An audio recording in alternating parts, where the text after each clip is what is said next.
Welcome to Asian Investors Network, where we help our community prosper and achieve their financial goals. Let's begin. So today's topic is really focusing on how to filter for great companies in the United States stock market. A little bit background on myself. I'm actually a full-time investor right now. I've not updated this slide, but been almost close to a decade right now. I'm a founder of Growth Investing Mastery, which is Asia's largest growth investing community. It's about 800 people strong. Lastly, I've trained thousands of investors and kind of like helped them generate over 7 figures profits. So this is the book that I published, Expanding Your Circle of Competence. It's available for purchase or download, but I think some of the concepts have not been updated. I'm looking to write a second revised edition as well. What I do a lot of times is to travel to different parts of Asia and America to meet up with CEOs. I think that's part of my job. I enjoy that a lot. So I went to San Francisco, Las Vegas, California, Georgia. Those are the places I went to. So America, I think, is quite diverse, and I kind of like it there as well. So previously, pre-COVID-19, I was doing a lot of talks. I was sharing things that I do, but I just want to be upfront with all of you. I'm not a licensed investment advisor. I'm managing my own internal money. So whatever that I do is really for education purpose only. So if any one of you want to act upon what I share today, please think twice, all right? You take what I share and try to discount it. But if it's useful for you, then I think my job here is done as well, okay? What I do as well, I like to give back. So I kind of train college students in terms of their investment thesis whenever they go for business competition. That's a little bit of what I do. This is a little bit about what I do in terms of coaching adults as well. I think investing is it's a vehicle for me to improve my life. And I didn't come from a very wealthy family, but through investing, my life has been made a lot better. And I felt like I can't be just the only lucky one, right? So I realized that it's so important to give back to. So I give back through an education program that I do in Asia, but right now increasingly we have more people from UK, United States who's joining us from online as well. All right, so I guess I just want to do a little recap about the Asian Investor Network presentation. Before that, I'm always very grateful for Sam. Sam, so thank you for always inviting me back as well. So we talk about this idea about buying super stocks. We talk about buying this company with a revenue growth rate of at least 30%. And why is that important? If a company isn't able to grow its top line, which is revenue or the profits, then the business is not going to be valuable over time. And I think as investors, we need to be strict with ourselves. We need to have very high criteria. And the truth is that when you have a stricter criteria, the kind of companies that you will be choosing, right? Or the range of companies that you can choose from will become narrower. And that is actually the way how you should be investing, right? Second, we talk about developing the patience and understanding that market corrections is a normal process.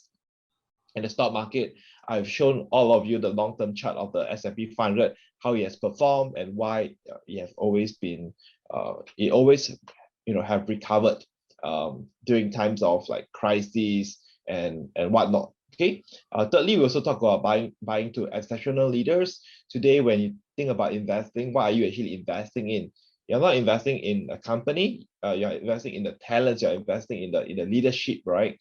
What is a company without the people? It would be just an empty corporate shell, right? Okay.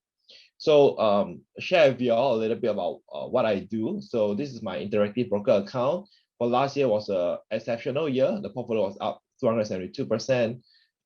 This year, my portfolio is up about 97%.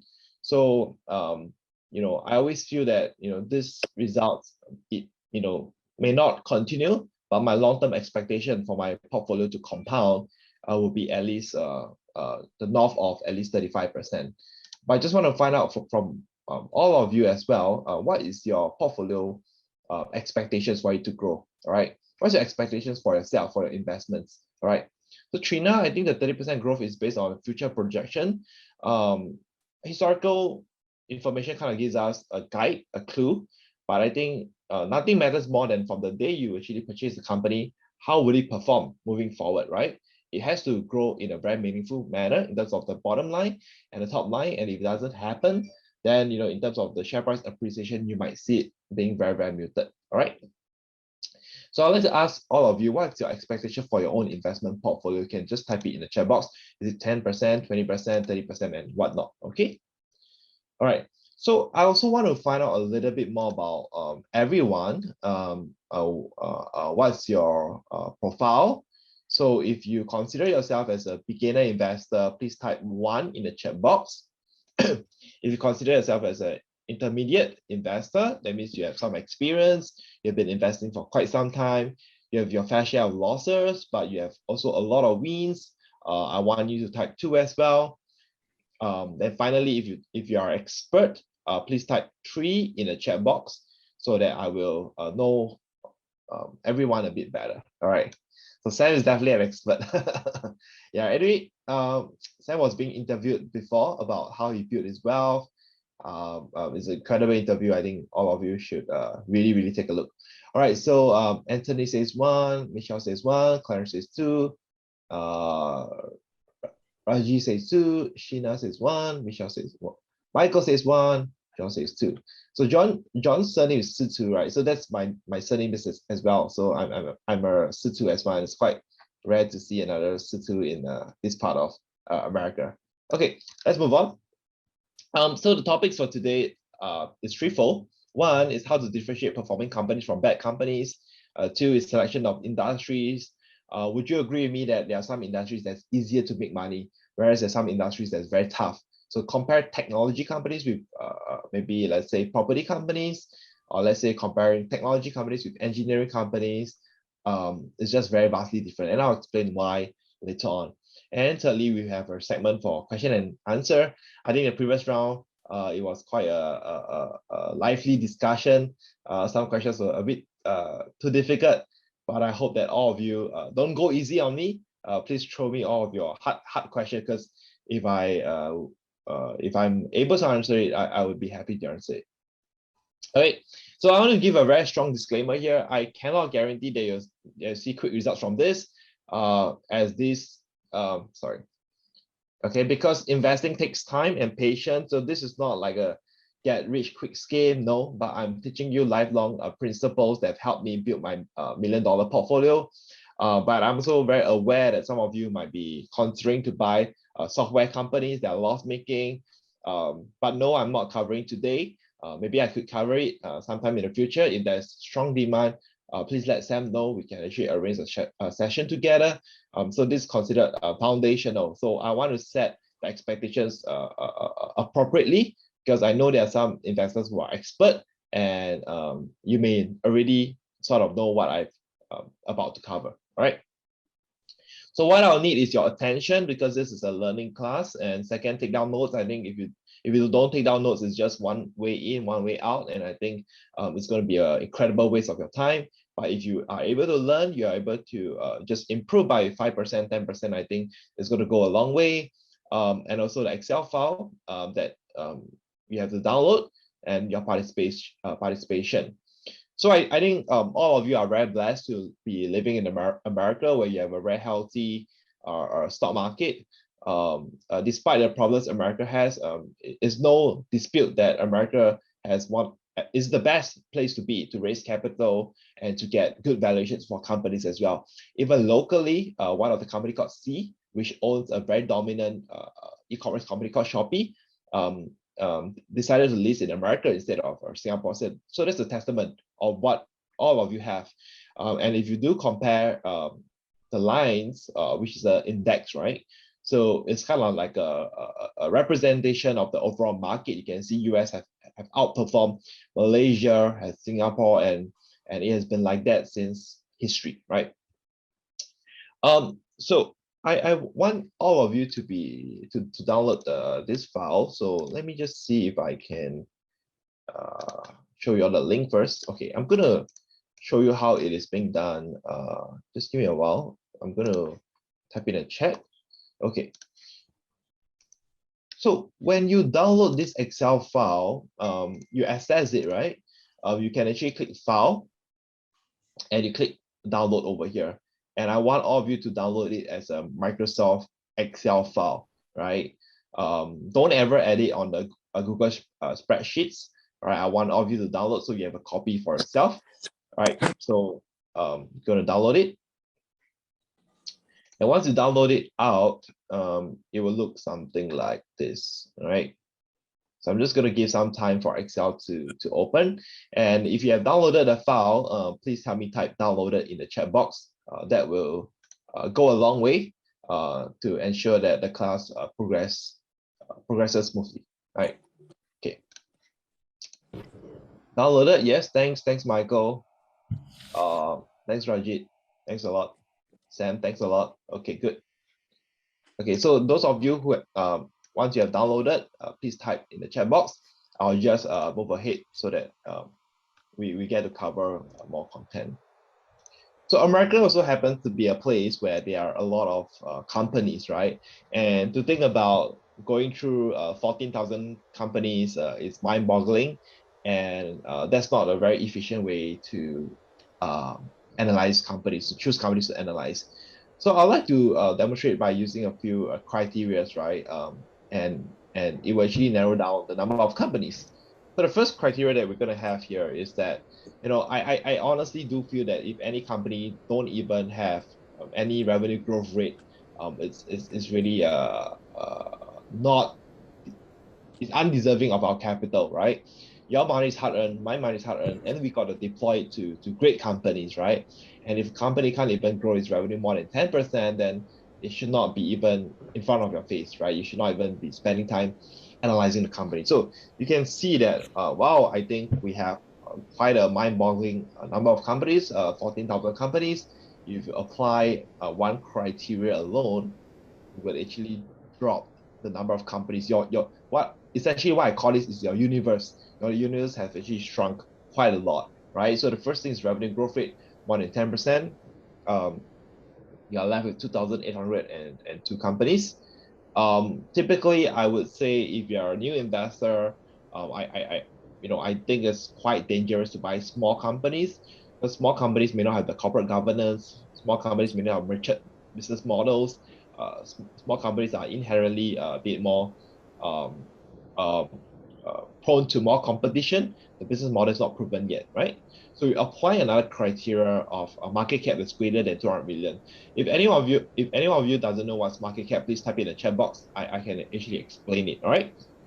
And you can see the universe have dropped even further. So investing isn't that difficult, but I think all of us really need to understand what are some criteria that we can apply.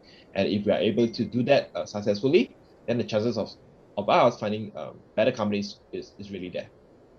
All right, so I want to talk a little bit about how this Excel file came about. So in the finance industry, we have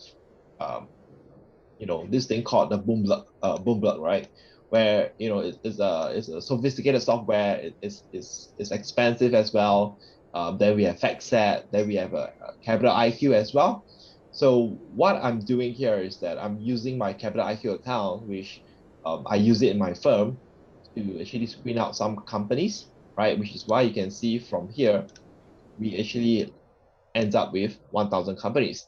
And once I downloaded it down, I've actually cleaned up the data a little bit, and this is what you get here. All right. So right now, if everyone is clear so far, what we are doing, just type clear in the chat box. All right. So I'm going to share with you all some broad matrix that I use. Then later on, we'll have a live example. Anyway, the file is yours, so feel free to play around with it. Okay. The first thing that I would say for a business is that there has to be cash flow coming in, right? So later on, I'm going to share with all of you that I'm going to filter by cash flow. And of course, cash flow has to be positive, right? Because cash is always the bloodline of the company. If there's no cash and the cash flow is negative, I think the business might not be in a good position. So what I always focus on is the cash flow has to be positive, right? And if you apply that criteria from 1,000, you have actually drop it even further, 852. So what is my criteria that I have for all of you?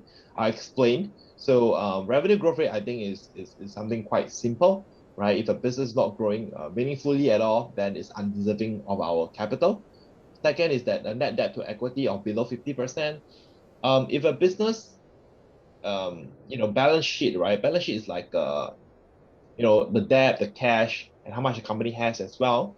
So essentially when we say the net debt to equity of below 50%, it's saying that, hey, if the net worth of a business is $1 million and the net debt to equity is below 50%, that means the amount of money that the business could borrow is only up to 500K, right? So we don't want a business that is overly leveraged, because all of us know what happens to companies that's overly leveraged. When a business climate changes and they could not service their loans, the chances of them heading towards bankruptcy is quite high.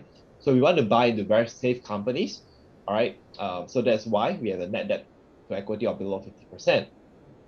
And thirdly, we want to look for companies that have some characteristic that is earning high margins, right?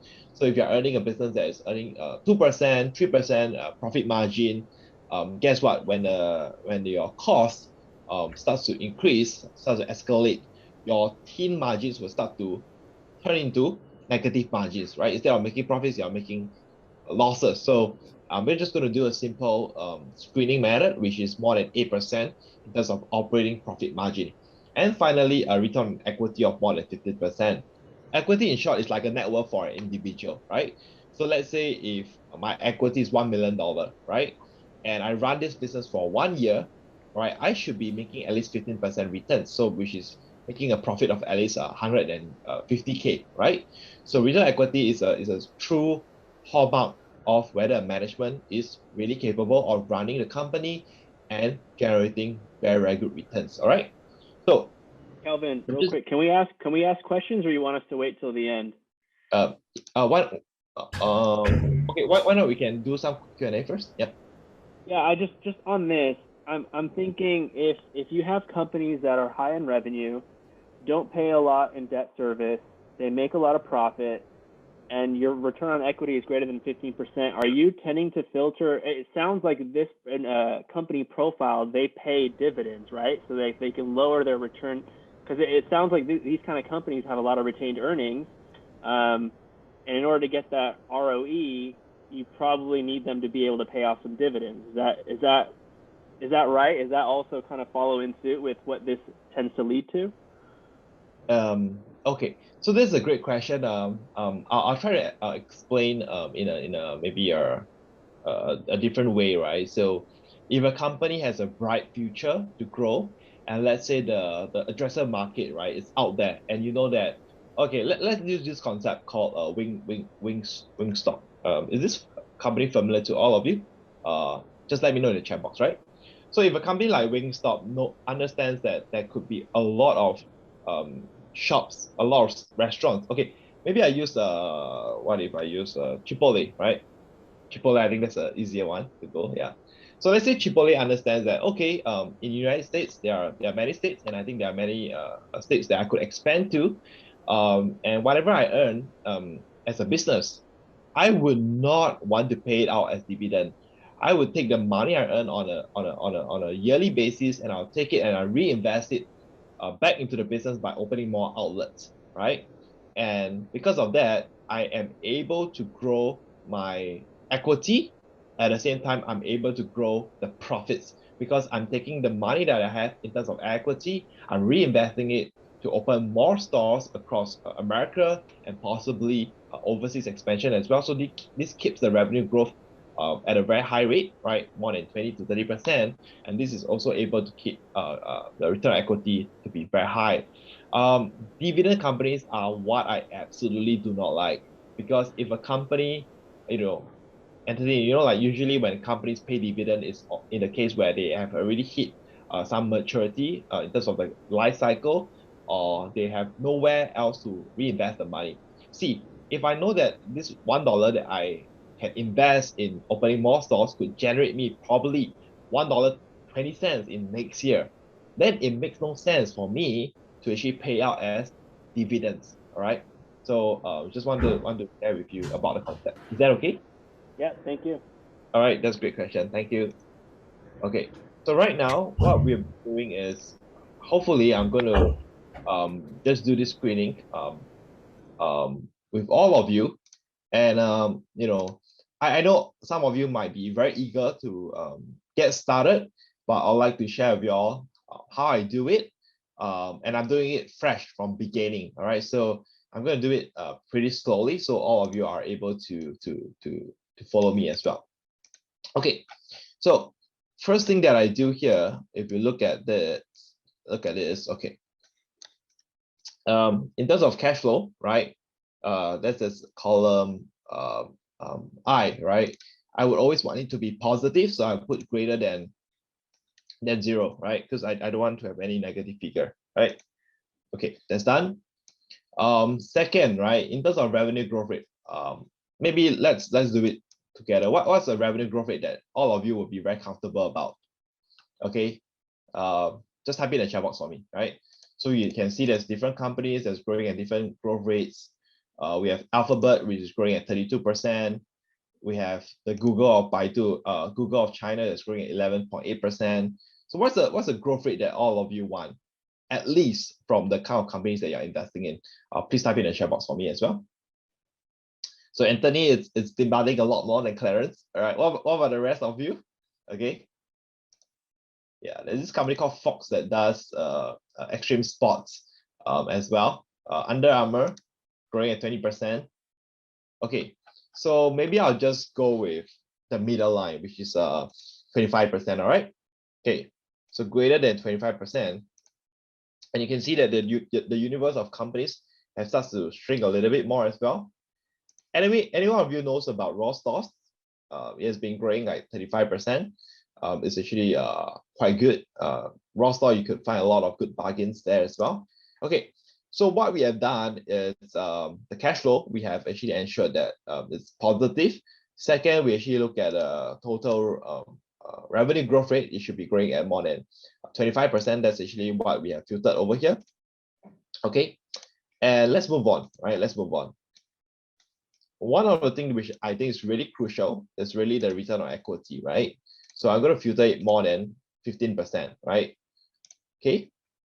And for the net debt to equity, all right, do you all remember what is the figure that we're going to screen for? Just type in the chat box if you remember. Okay.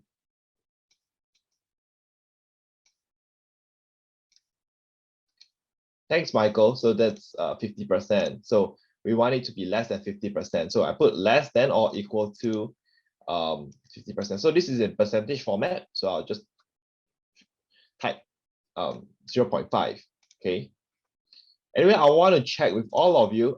Is everyone following so far? Is anyone lost? If you're following, please type following in the chat box, because this is not like a live class, which I could really see if everyone is following, but now it's kind of hard. So please type in the chat box if you're following. That would help me a lot. Okay, great. Thanks. So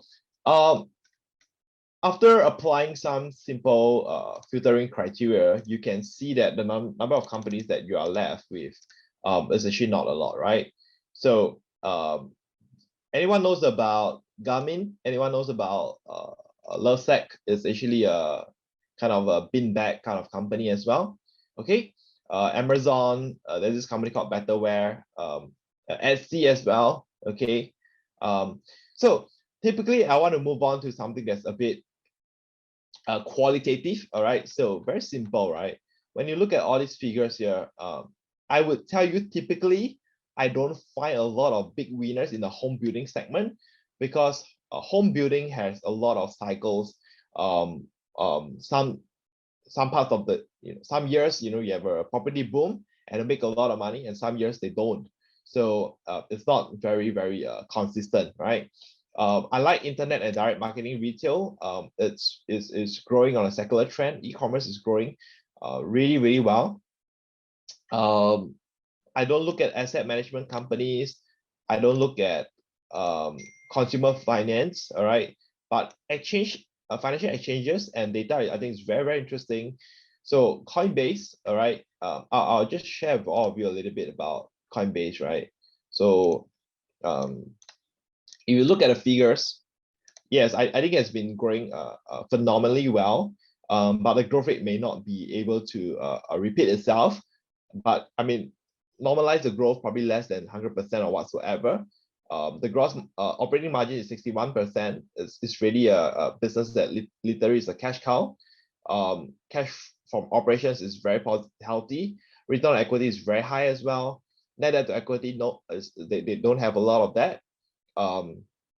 It's really healthy. So this is one of the company that I'm probably going to look at as well. But let me just go back, right? So insurance, investment banking, brokerages, I'll not look at that. I think the traditional way where we analyze a company do not apply to them. Biotechnology, I was always very interested in about science when I was a young kid. But I realized when you attempt to invest in such companies, it's very difficult because science is never predictable, right? When you're doing a lab, how do you know whether discoveries are going to be found? There's no predictability over what they do. Okay, I kind of like healthcare equipment as well. So I'm just going to point out to you some of the names that I've found previously, which I thought was very, very interesting, and some of the names that all of you could actually find out, right? So let me just or why not, maybe let me just type it in a chat box, right?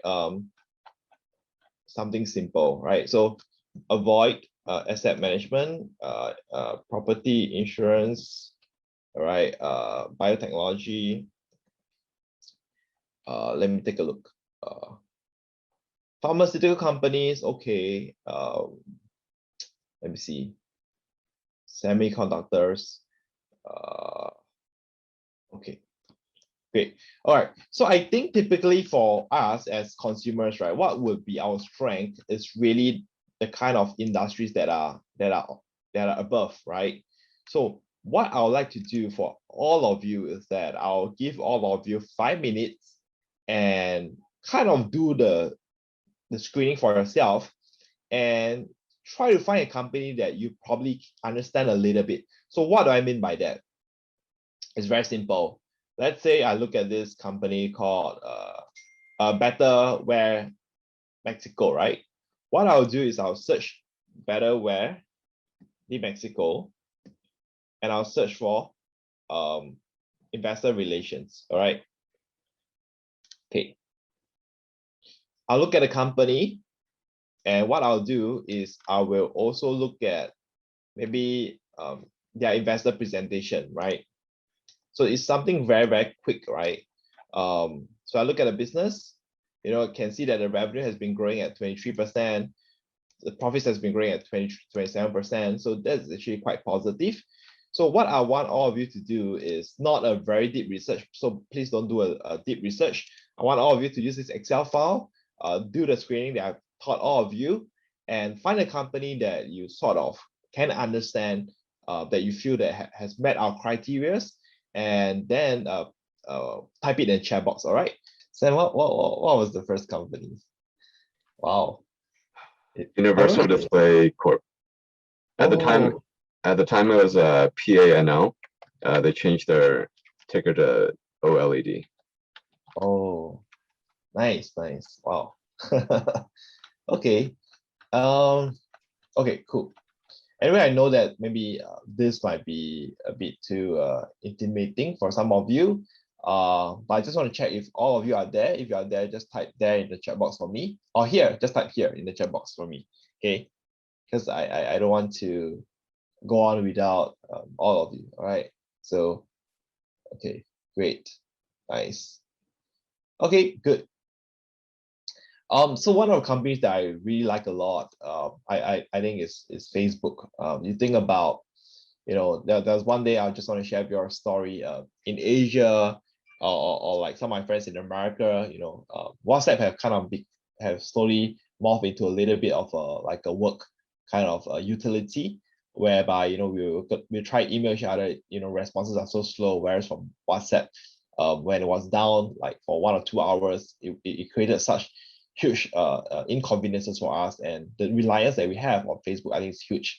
You just think about the kind of e-commerce capabilities that they have and the number of eyeballs that they have. I think is tremendous. So I still feel that, I guess a lot of people might be thinking, hey, Facebook right now could be a really big company right now. But in relatively to the industry that they're operating in terms of the move from printed ads to digital ads, I think is still quite strong.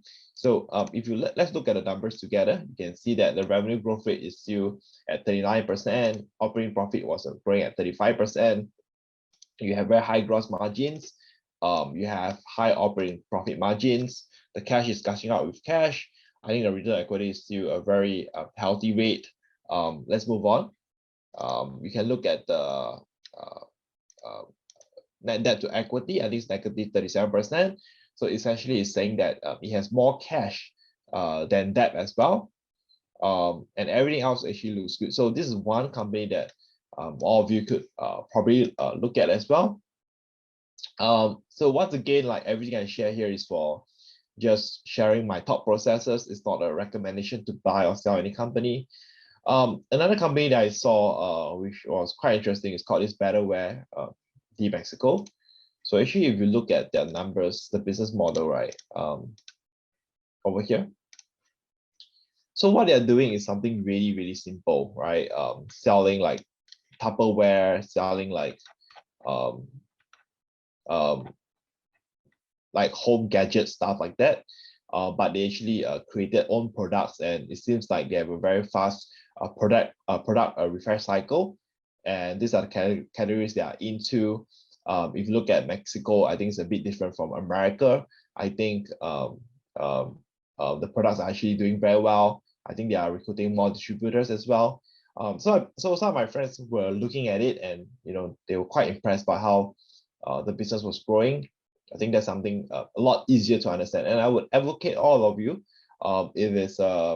if it's a consumer-facing product, it's a lot easier for you to analyze. Whereas if you are trying to analyze some deep technology, semiconductor companies, it could be a lot harder as well. But most importantly, whenever you look for a company, you always want to be very clear what are the growth opportunities, where are they expanding to as well. All right. Now let's come back. Right. So Etsy, I think, is a very interesting platform too. Some of you, if you are just want to find out, like, anyone of you use Etsy before, just type yes in the chat box. All right. Because I love Etsy. You can find very interesting, personalized products as well. All right. So Etsy could be something that all of you could be interested in as well. More importantly, buy into companies that you believe has a bright future. But if personally have not used Etsy, it's gonna be quite hard for you to form your conviction. Another company that one of my friends has spotted and told me about, it's called Signet Jewelers, right? Actually, if you look at the numbers, I was just pointing out just now, the same store growth was kind of high, like 98%. The business total sales was 1.8 billion, so increased more than 900 million. So kind of like doubling the business itself. E-commerce sales was improving more than close to 24.5%, right? So initially they were hitting a loss position. Now they're actually profitable and they are growing. And maybe some of the ladies that we have in this session today, you could probably check social media on their brands to see if they are having a good brand experience. I think a lot of times I just want to share with you something additional. When we look at a company like that, from $7 going up all the way to like $89 within a year, I've gone up by 10 times, and we are saying ourselves, hey, this company is too expensive, right? We cannot buy this company anymore. But I would always challenge that thought, to just look at a forward growth. If the company is going to grow even more, then this might not be it, right? So share price at the end of the day, it tells us nothing. But what we really want to do is to ask ourselves whether the business is able to continue growing, right? And look at the valuations as well. Okay. So Signet is something that all of you can consider. Another thing is Coinbase, right? So I think Coinbase is quite well known in America as well. So if you think about NFTs, you think about trading cryptocurrencies, if you think it's here to stay, By the way, all their products are regulated products, so this means that they have approval from the authorities to be an exchange, and everything is all done in compliance with regulations. I think if you think this is the start of the crypto currency, but you don't want to deal with the volatility, you can actually consider having exposure to Coinbase Global as well. I think the management is very forward thinking, and they are building a lot of new products as well. Another company I see that's very interesting is InMode and Simular Scientific. You can consider taking a look at it as well. Can I just find out from all of you, right, in America, do you use Cash App more often, or do you use Venmo? Just type it in the chat box for me, all right? Because there's another company that I think some of you may probably know that's very, very dominant, that is growing really, really well. It's called Square. Square owns the point of sale system, and the share price has been phenomenal, but it's actually backed by fundamentals as well. That cash is really strong. Okay, so there's more Venmo. Venmo is from PayPal as well. So Cash, I think Cash App is really trying to compete with Venmo, right? So let's see how it goes as well. Shopify, yeah. So there are some companies like the semiconductor ones, which I don't want to cover too much, because I find that while you could make a lot of money in this semiconductor cycle, but for me, my principle is always I need to understand the companies I'm investing in. So I might not want to cover all. I might not want to cover all these. The forest, real estate. I think these are things I'll skip. So this is just a first glance. The kind of companies that we could possibly find. I'd like to talk a little bit about Simular Scientific for all of you. Right. So I think in America, it's no secret that Americans are a number of Americans are quite obese, right? And when that happens, right, your arteries get clogged up a little bit, right? And you have a very high risk of maybe heart diseases, heart attacks, whatsoever, right? So Simular Scientific is kind of a product. It has a product called QuantaFlow that kind of measures whether you're at risk of heart diseases and stuff like that. So actually, it's a very incredible product, right? And they are still at a small stage right now, but ever since they have been scaling up their business, I think it has produced phenomenal results for investors, right? Within 2 years, have gone up quite a bit. But I guess when we look at such figures, we might think to ourselves again, like, this is probably overvalued, right? We can't buy this company anymore. But I want to always, encourage all of you to take some pauses and really take a look at the company numbers, and then you will have different thoughts about it. If you look at this company, it's a very sticky product. Revenues has been increasing at 125%. So if you have business that's growing so quickly, and then you have a profit that's growing so quickly, the share price would definitely match the fundamentals of the business as well. All right. So this Excel file, I think is yours, is for every one of you to keep, right? And if you are able to spend some time doing the filters that I've talked to all of you about, I'm actually pretty excited to see what are the companies that some of you may come out and share with the community in Asia Investors Network. And I think what we do here, it cannot be fluff, it cannot be of no substance, we cannot be in some cases seen as like pumping stocks. But if we can have a very good intellectual discussion about companies with valuations, I think it will do a lot of good, and I think all of us could really build a very strong portfolio that could really match the kind of returns that some of you desire, right? I remember Clarence was talking about 20% returns. Anthony was saying 30%, if I'm not wrong. All right. So what I want to do for all of you is that, if you could go to Asian Investors Network, right, to really share with everyone what is your top takeaways for today and why you think this is useful for you. If you could tag me or tag Sam on Asian Investor Network as well, I actually have a special mystery prize that I'll actually choose someone and I'll actually pass it to you as well. Okay, so that's something that I'm happy to do. And if some of you have some investing questions, please let me know as well. I think I'm able to help you out on the Facebook group. So I think right now it's time for a Q&A. So I'll open the doors, the floodgates of questions that some of you may have. And just bear in mind, today is really short. I have actually allocated 1 hour for this. So if you're expecting me to cover a lot more, I probably can do that. But this is just a very foundational approach to choosing very safe companies that could grow your wealth meaningfully. So we are not doing something that's risky, like investing in loss-making company and whatnot, right? So we are going with a foundational base. So this is kind of like a series that I've built up together with Sam. So Sam is a great guy, which is why I think the next session will cover more. So, but for now, let's do less talking, but let's start asking questions. So, so what are questions that some of you have? Just go ahead. Yeah, Anthony. Yeah, let's not talk about C. I think C, since then, have decided to expand to Poland, France, India. Share price has been doing quite well. I think it's one of the positions I have in my portfolio. Yeah. Okay, come. Let's open up questions. Let's go. Oh, Kelvin, this has been great.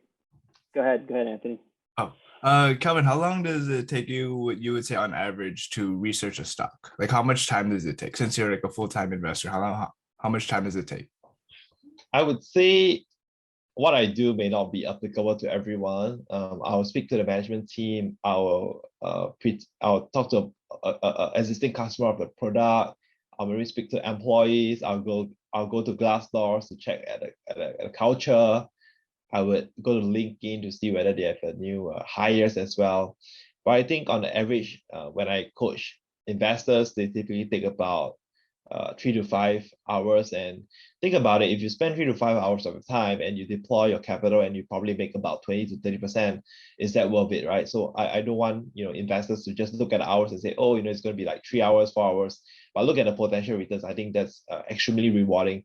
And I think investing, if I would think about the money I make and the hours I put in, the per hour rate that I earn is definitely like way a lot more. So about 3 to 5 hours, I would say. But here's the key, right? The key is, do you know what you want to research about?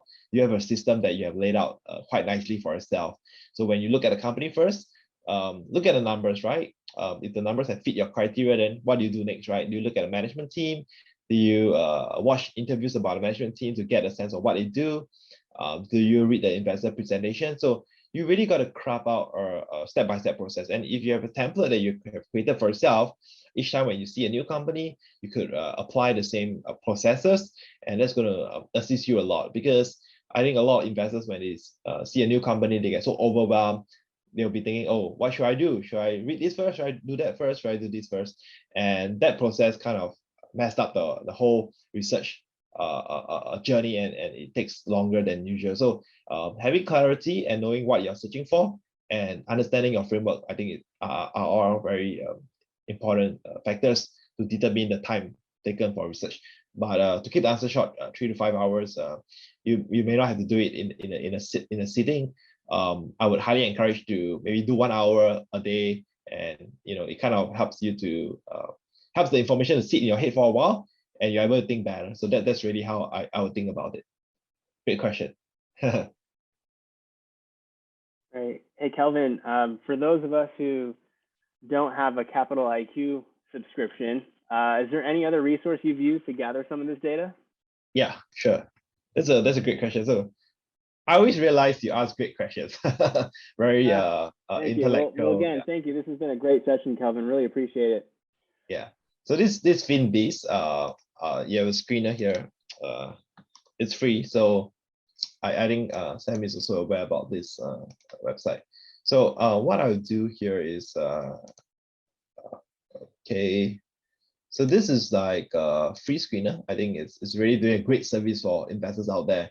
So FinBees, screener here, fundamental here. You can operating margin, I think can do it more than over like 10%, I would say. Your sales growth quarter to quarter can be like above like 25%, right? So I'm just gonna do like really simple stuff here. Return on equity, do I have it here? Return on equity, yeah, here. Over like 15%. So I will have 415 companies here, and I have the industry here, so that's pretty helpful. So I see Digital Turbine, see Apple, but I would say Apple is probably too big right now. If you want to make like high returns, then you got to like look for companies that are much smaller. Maybe they could grow much faster as well. So better wear here. Yeah. So in short, the answer is Finbiz, right? This is a website. Great, thank you. I've actually got two more questions. One, Yeah. so it sounded like you don't really look at timing when to buy into a company. Like you don't consider if a company is too expensive. You don't look at like price to earnings or anything like that. Did I get that right? You pretty much just look at the fundamentals, and if they're growing, then that kind of takes care of it for you. I think it's partially right. I'll talk about valuation. Valuation is something that is very crucial. No matter how good a company is, if it's being paid, you paid a high price for it, then the returns that we get is probably negative. So I think I've not covered about valuations, but probably the next session I can cover about it. And in everything that I do, I actually need two combinations to make an investment worthwhile, make an investment profitable, right? One is actually you have a growing business. So if the business is growing rapidly, like 80 to 90% or 30%, 20% thereabouts, and the valuation is deemed as a fair value or undervalued, I think the chances of making money is very, very high. So I'm a cheapskate, right? But I know that if a company is good, I'm willing to pay up. Like Facebook, right? It's not cheap, it's not expensive, it's fair value. But if I see there's a long runway for growth, and I can see there's multiple verticals that could expand into AR, VR, multiple products that they could launch, generally, things will take care of itself. But one of the most important criteria that I would never ever compromise is the growth rates. If a business is not growing, then it is not going to be more valuable over time. And if it's not going to be more valuable over time, then why am I putting my money in a company at all? That's not going to be good. So I have very, very high requirements for a company to be a growth company, right? So another way I would like to think about it is that valuations, I think, after investing for 10 years, I think I'm quite good at it. But at times, I can be wrong as well, right? But I think if I'm wrong, then what's going to help me is that if I overpaid for a company, so to speak, and if a company is able to grow very, very well, what I've overpaid for this year, it will look cheap and fair value by the next year, by the sheer fact that the business is growing. But today, if I overpaid for a company and the company is not growing, then I'm forever overpaying, and I'm going to suffer some like losses in the business. So I would say one of the mistakes that I think investors, they don't think about often is that they don't look for growth companies. They buy for companies that are stagnant, that are growing at 5 to 6%. They're not making money for them, like Campbell Soup. I think it's not a good company to invest in. Just an example of that. Yeah. Great, thank you. And lastly, what's your typical time horizon in holding on to a company? And I guess what do you look for? Is it also valuation, or do you have a particular time you're comfortable with holding on to a company? Yeah, a couple of let's talk about companies first, right? So if you have a company like that, that is currently 200 billion market cap, C Group, and you know that Amazon, the leader in e-commerce in America, is valued about 1 trillion. And you know that in Southeast Asia, the population size is bigger than America. Is there a strong possibility that C could eventually hit 1 trillion? I think it's very, very high. So I'll look at the business where they are today in relative to the market that they're operating in. So if today e-commerce penetration rate in the whole of America, Asia is less than 20 to 30%, the runway is still very, very, very long. So I would always say that I will not have a exact answer to tell you like when I'm going to hold or when I'm going to sell, but it's all dependent on whether the growth rate starts to decline, starts to saturate. Then I'll just really look for another company that could perform well. Like for me, like C, I bought it. I've not sold any of it, and it has just been executing really, really well. So if the business is performing for you, it's been faithful to you, don't kill your golden goose. But if the business starts to deteriorate quite badly, the growth rate starts to fall off the cliff. For example, it was growing at 40, 50%, now it has stopped growing, it's growing at 10% instead. Then the initial thesis of us buying the company to enjoy the growth is no longer there, right? So I would say that, you know, there are two types of industry. One is the sunrise, one is sunset. So once it becomes a bit like a sunset industry, that's where I'm out. But you know, each time when I choose carefully a company to buy, I'm not just going to think about, okay, I'm going to hold this company for 1 year, 2 years. Like in my mind, it has to make sense. It has to be a company that can hold for 4 to 5 years, because you know, like all of us are busy, we have work to do, and investing is such that if you have allocated really wisely, you might not need to do anything for the next 2 to 3 years, and you can reap tremendous benefits. But if the starting point when you build a portfolio is a group of trashy companies, then you will need to have a lot of monitoring, and that's going to give you more headache, right? So Peter Lynch have always said this: water your flowers and cut your weeds, right? So we go with that approach. Yeah, generally that's the approach. Yeah. Awesome. Thank you. All right, welcome. Thanks for the questions too. If anyone of you have questions, just unmute yourself. Yeah. Oh, I have a question. Yep. Yeah, so I would love to know how you determine like fair value. Like in terms of like, for example, let's say I were to buy C right now. I actually was thinking about it when you told me about it last time at 318. But how do you know you're buying it at a good price? Like, are you like, I know you showed us a few metrics or ratios, but how do you know if it's like a discounted cash flow? Like Yeah, your analysis on that. I would say C, generally it's a complex business with 3 parts. One is the C money, is kind of like a cash app kind of thing. And then you have the e-commerce arm, and then which is not profitable yet, but it's going to be profitable soon. And then you have Garena, which is Free Fire, it's a gaming company. So we usually use this thing called sum of the parts valuation. Kind of try to value these 3 companies separately, and then you try to merge the valuations together. I would say it's quite complicated, so I might not want to go into that. But generally for companies that are straightforward, maybe let's say maybe I'll just use Facebook, right? Facebook earns most of the money from digital ads. So, you know, there's this metric called a P ratio. There's a metric called the enterprise value over operating profit.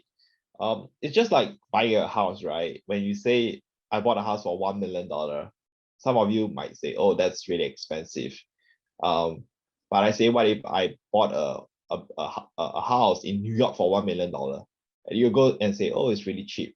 So, which is why I will always think about valuations is in relative to the business quality. It's like buying like a Hermes bag. It's expensive, but why do people buy it? Because it's valuable. Whereas if you buy maybe a Kate Spade, or maybe you buy a Michael Kors bag, you know, maybe it's cheaper, but it does not last longer. So the satisfaction you get from buying a Hermes bag is actually way higher. So essentially what I'm saying is that it might take some time for me to discuss this with all of you, but first I will ascertain whether this business is a good business first.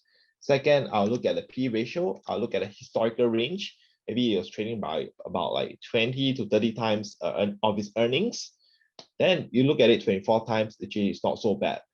That's actually a quick way to do the valuation.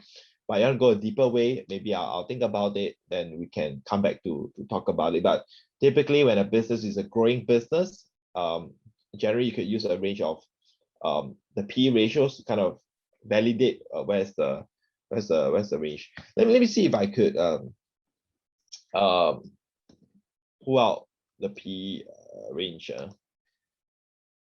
Oh, okay. This is Y charts. So I think there are 2 websites that you can use. One is the Y chart. So Y chart kind of tells you the PE ratio range. I think that's quite helpful. This is the range over here. Yeah, we can see it here. Average is about 30, now it's about 24. Then this is Guru Focus as well. It kind of tells you where it is But I would say that if you are doing a quick way, then you might not want to just rely on one website. You may want to compare with another website so that it kind of knows where the valuation stands. Yep. So that's my answer to you, Anthony. Is that okay? Yeah. Do you do a discounted cash flow analysis? You Yeah, do. Okay. I do that as well. But here's the issue, right? I think I was trained in a business school, so very aware about how it is being done. But here's some very obvious flaws with this business model, right? If the management can't even tell you, can't even visualize how much the company is going to earn in the 5th year, 4th year, what makes us feel that we can do a better job when we do a discounted cash flow model? So a lot of things I feel for the model is very sensitive, like based on the inputs that you're putting in, right? That you're feeding into the model. So in a business school, finance world, we always say this thing, right? Garbage in, garbage out. So it's really very hard to get it right. And sometimes we put our numbers, we think, oh, we did a good job. But when we put the model to the test of time, a lot of DCF models tend to fail a lot. Their estimates is all it's way off, and which is why I prefer to just use a range of P ratios and enterprise value over operating profit. Together with Sam, I think both of us, we are very committed to really improve the knowledge of the group here, and of course build a very strong community with all of you. I actually have a course that I do where I teach people very in-depth stuff about investing. This is optional, right? Something for all of you to consider. I teach it once every quarter because most of my time is focused on analyzing companies. There's a wait list here. It's called www.growthinvestingmastery.com. If you want, you can go into the website to really take a look on that. All right. So other than that, these are my socials. On Instagram, I have a Telegram group chat that I share a little bit about some investing knowledge every now and then. Yeah, so that's about what I do. Anyway, I had a lot of fun today interacting with all of you. All of you have been nothing but quite amazing people, and I just want to give all of you a homework and look through the Excel file, see if you could find a company that you probably think have a fair chance of growing your money for you. You want to have a bit more opinions, can type it in the chat box as well. Other than that, I'll be happy to pass the time back to Sam to kind of close or any other matters as well. All right, Sam, to you. Sure. Anthony, looks like you had a question. In this course, do you say your live trades? Yeah, so my course is a bit structured differently. I would like to help everyone to become independent, competent investors. Of course, occasionally I do share the trades that I do, but that's meant to give encouragement and affirm people and assure people as well.